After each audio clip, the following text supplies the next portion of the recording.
እስኪ እውነቱን እንነጋገር። ስንቶቻችን ወንዶች ነን ሴቶች በሚያሳዩን ግራ የሚያጋባ ባህሪ ምክንያት እንቅልፍ ያጣነው? ትወደኛለች ወይስ ዝም ብላ ጊዜ ማሳለፊያው አድርጋኝ ነው የሚለው ጥያቄ የብዙ ወንዶች የዘወትር በሽታ ነው። አንዳንዴ ትቀርብሃለች፣ አንዳንዴ ደግሞ እንግዳ ትሆንብሃለች። መልእክት ስትልክላት ወዲያው ትመልሳለች። በአካል ስትገናኙ ግን ዓይንህን ለማየት ትሸሻለች። ነገር ግን ልብ በል፣ ሳይኮሎጂና የሴቶች ተፈጥሮ የሚነግሩን አንድ ትልቅ ሚስጥር አለ። ሴቶች ስለ ስሜታቸው በግልጽ ከመናገር ይልቅ ጥያቄዎችን መጠየቅን ይመርጣሉ። ግን እነዚህ በቀላሉ የምታውቃቸው ተራ ጥያቄዎች አይደሉም። በላ ሆይ፣ ደህና አደርክ ሆይ፣ እንዴት ነህ የሚሉ አይነት የጨዋነት ጥያቄዎች አይደሉም። ዛሬ በዚህ ቪዲዮ አንዲት ሴት ከልቧ ወስና ይሄ ሰው የኔ ነው ብላ ካመነች በኋላ ብቻ እደግመዋለሁ፣ ካመነች በኋላ ብቻ የምጠይቅ 3 ጥልቅና ድብቅ ጥያቄዎችን አሳያለሁ። እነዚህን ጥያቄዎች ሰምተህ ከመለስ እንኳን ደስ አለ፣ እሷ ላንተ ፍቅር ቦታ ሰጥታለች ማለት ነው። ነገር ግን ምልክቱን ካላየህ እድልህን በእጅህ እያበላሸህ ሊሆን ይችላል። በተለይ 3ኛው ጥያቄ ከመጣ ጨዋታው አልቋል። እሷ ላንተ ነፍሷን ለመስጠት ተዘጋጅታለች ማለት ነው። እስከ መጨረሻው ድረስ አብራችሁን ቆዩ። ይህንን ሚስጥር አብረን ነፍታው። መጀመሪያ ላይ የምናየው ብዙ ወንዶች ፈተና ወይም ደግሞ እንደ መጥፎ ነገር የሚቆጥሩትን ነገር ግን በእውነቱ የፍቅር ጥግ ማሳያ የሆነውን ጥያቄ ነው። ይህ ጥያቄ እንዲህ ይላል፣ ነገሮች ቢበላሹብህ ወይም ደግሞ ሁሉንም ነገር ብታጣ ምን ታደርጋለህ? ወዳጄ ይህን ጥያቄ ስትሰማ ደንግጥህ እንዴ ለምን መጥፎን ታስቢያለሽ? ለምን ጥሩን አናወራም ብለህ ልትመልስ ትችላለህ። ግን ተሳስተሃል። እዚህ ጋር ትልቅ ስነ ልቦናዊ ጨዋታ አለ።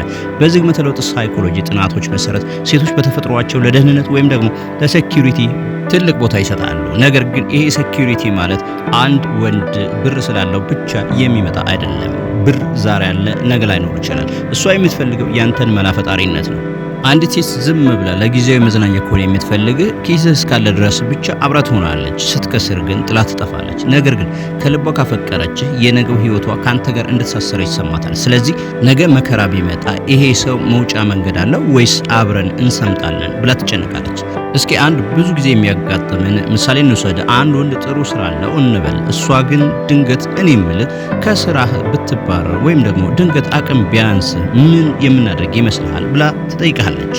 ይህ ጥያቄ አንተ ደካማ ነህ ማለት አይደለም። የዚህ ጥያቄ ትርጉም የሚከተለው ነው። አንደኛ የወደፊት እቅድህን ማወቅ ትፈልጋለች። አንተ ራዕይ ያለ ሰው ነህ ወይስ ደግሞ የዛሬን ብቻ የምትኖር? ሁለተኛ በችግርህ ቀን አብረህ መሆን ትፈልጋለች። ይህ በጣም ወሳኙ ነጥብ ነው። እሷ ራሷን በዛ የችግር ጊዜ ውስጥ እያየች ነው። ምን ታደርጋለህ ሳይሆን ጥያቄው በውስጥ ታዋቂ ምን እናደርጋለን ነው የሚለው። ከባህላችን አንጻር ሴቶች ለወንዶች ክብር ስለሚሰጡ ቀጥታ አቅም አለህ ወይስ የለህም ብለው ላይጠይቁ ይችላሉ። ነገር ግን ይህንን ሃይፖቴቲካል ወይም ደግሞ ግምታዊ ጥያቄ በመጠየቅ ያንተን የጥንካሬ መጠን ይለካሉ። ስለዚህ ይህንን ጥያቄ ስትሰማ አትበሳጭ፣ አትደንግጥ። ይልቁንም ውዴ ምንም ቢፈጠር እኔና አንቺ እስካለን ድረስ አንድ መላ እንፈጥራለን። እኔ በራሴ አቅም እተማመናለሁ፣ በፈጣሪም አምናለሁ የሚል አይነት በራስ መተማመን የተሞላበት መልስ ስጣት።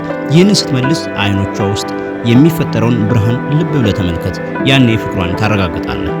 ሁለተኛው ጥያቄ ወደ ስሜታዊ ጥልቀት የምንገባበት ነው። ብዙ ጊዜ እኛ ወንዶች በተለይ በሀገራችን ባህል ወንድ አያለቅስም፣ ወንድ ሆድ ይፍጀ ብሎ ይቀመጣል ተብለን ያደግነው።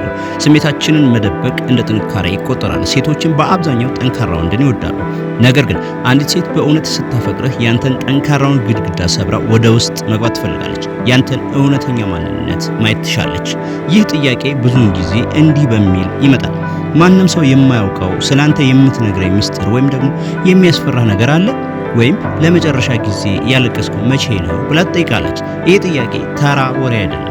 የተጋላጭነት ፓራዶክስ የሚባል ስነ ልቦናዊ ጽንሰ ሐሳብ አለ። ሰዎች ይበልጥ የሚቀራረቡት በጥንካሬያቸው ሳይሆን በድክመታቸው ጊዜ ነው። አንዲት ሴት ይህን ስትጠይቅህ እኔ ላንተ ባዳ አይደለሁም፣ እኔ ያንተ አካል ነኝ፣ ሁሉንም ነገርህን ተቀብዬ ማፍቀር እፈልጋለሁ እያለች ነው።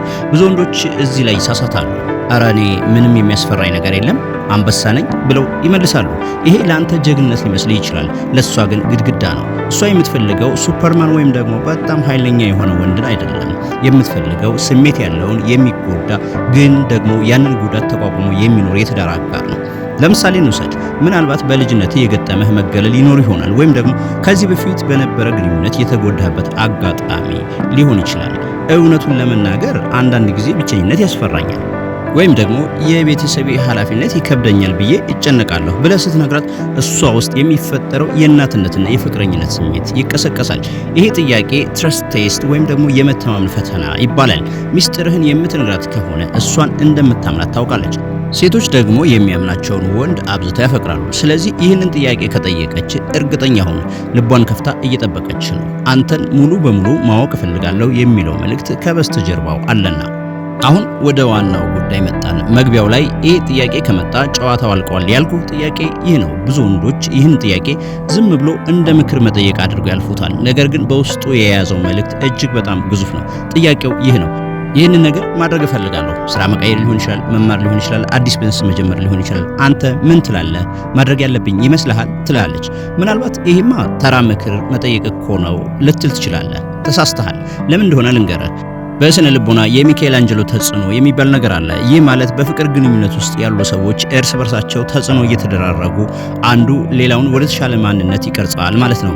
አንዲት ሴት በህይወቷ ውስጥ ትልቅ ውሳኔ ለመወሰን ስታስብ ከቤተሰቦቿ ወይም ደግሞ ከጓደኞቿ በፊት አንተን ካማከረችህና ያንን ይሁንታ ከጠበቀች በህይወቷ ውስጥ የመሪነትን ቦታ ሰጥታለች ማለት ነው። በተለይ በእኛ ባህል ሴቶች ወሳኝ እርምጃ ሲወስዱ ከአባታቸው ወይም ደግሞ ከወንድማቸው ምክር ይልቅ የልብ አጋራቸው የሚላቸውን መስማት ይመርጣሉ። ለምሳሌ ጥሩ ደሞዝ የሚያስገኝላትን ስራ ትታ የራሷን ቢዝነስ መጀመር እንደፈለገች ነገረች እንበል። አንተ ምን ታስባለህ? እችለዋለሁ ስትልህ የምትጠይቅህ ስለ ቢዝነሱ አይደለም። የምትጠይቅህ ሁለት ነገር ነው። አንደኛ እምነትን ነው። እኔ በአንተ እይታ ብቁ ነኝ ወይ ብላ ራሷን በአንተ አይን እያየች ነው። ሁለተኛ ድጋፍን ነው። ነገ ቢዝነሱ ባይሳካ እንኳን አንተ ከጎኗ እንደማትጠፋ ማረጋገጫ ትፈልጋለች። ነገር ግን እሷ ላንተ ፍቅርና ክብር የሌላት ከሆነ ከወሰነች በኋላ እኔ እኮ ስራ ልጀምር ነው ብላ ነው የምትነግረህ። ሐሳቡን እንደጀመረችው ትነግርሃለች እንጂ ካንተ ምንም አይነት ምክር አትጠይቅም። ነገር ግን ውሳኔው ላይ እንድትሳተፍ ከጋበዘችህ ያንተ ቃል ለሷ ህግ ነው። ያንተ አስተያየት የወደፊት ህይወቷን አቅጣጫ ያስይዘዋል። ይህ ማለት እሷ ላንተ ያላት ፍቅር ኢሞሽናል ብቻ ሳይሆን ፈንክሽናል ወይም ደግሞ በተግባር የታገዘ የህይወት አጋርነት ፍላጎት ነው ማለት ነው። ይሄ ጥያቄ ከመጣ ወዳጄ ቀለበትን አዘጋጅ። እሷ ካንተ ውጪ ሌላ ዓለም እንደሌላት አረጋግጣለች። እንግዲህ አስተውል፣ ፍቅር ማለት እወድሃለሁ ማለት ብቻ አይደለም። ፍቅር በዝርዝር ነገሮች ውስጥ የተደበቀ ትልቅ ሚስጥር ነው። ስለዚህም አንደኛው ነገሮች ቢበላሹብህስ ብላ ስትጠይቅህ በችግር ጊዜ ከጎንህ ለመቆም ወስናለች ማለት ነው። ሁለተኛው ሚስጥርህ ወይም ፍርሃትህ ምንድነው ስትልህ እውነተኛ ማንነትን ወዳለች ማለት ነው። ሶስተኛው ይህንን ላድርግ ወይ ብላ ስታማክርህ ህይወቷን እንድትመራ ፈቅዳለች ማለት ነው። እነዚህን ሶስት ጥያቄዎች ከዚህ በፊት ተጠይቀህ ታውቃለህ? እስኪ ወደ ኋላ ተመልሰ የፍቅረኛህን ወይም የትዳር አጋርህን ንግግሮች አስታውስ። ምናልባት ሳታውቀው እነዚህን ምልክቶች ሰጥታ ይሆናል ወይስ ዛሬ ገና ልትጠየቅ ነው? እስኪ ወንዶች ከነዚህ ጥያቄዎች ውስጥ አንዱ ተጠይቃችሁ ግራ ገብቷችሁ ወይም ደግሞ ተናዳችሁ የመለሳችሁበት ጊዜ አለ? ኮሜንት ላይ አዎ ገጥሞኛል ብላችሁ ጻፉልኝ። እናንተ ብቻ አይደላችሁም። እስኪ እንወያይበት። የዛሬው ቪዲዮ ይህን ይመስል ነበር። በዚህ ቪዲዮ አንድ አዲስ ነገር እንዳገኘህበት ተስፋ አድርጋለሁ። ቪዲዮውን ላይክ እንዲሁም ለጓደኞች ሼር በማድረግ እነሱም ከግራ መጋባት እንዲድኑ አድርጋቸው። ቻናሉን ሰብስክራይብ ካላደረግ ሰብስክራይብ በማድረግ የቤተሰቡ አባል ሁን። እንዲሁም ደግሞ የደወል ምልክቷን በመጫን የሚቀጥለው ቪዲዮ እንዳይመልጥ አድርግ። በሚቀጥለው በሌላ ቪዲዮ እስከምንገናኝ ድረስ ሰላም።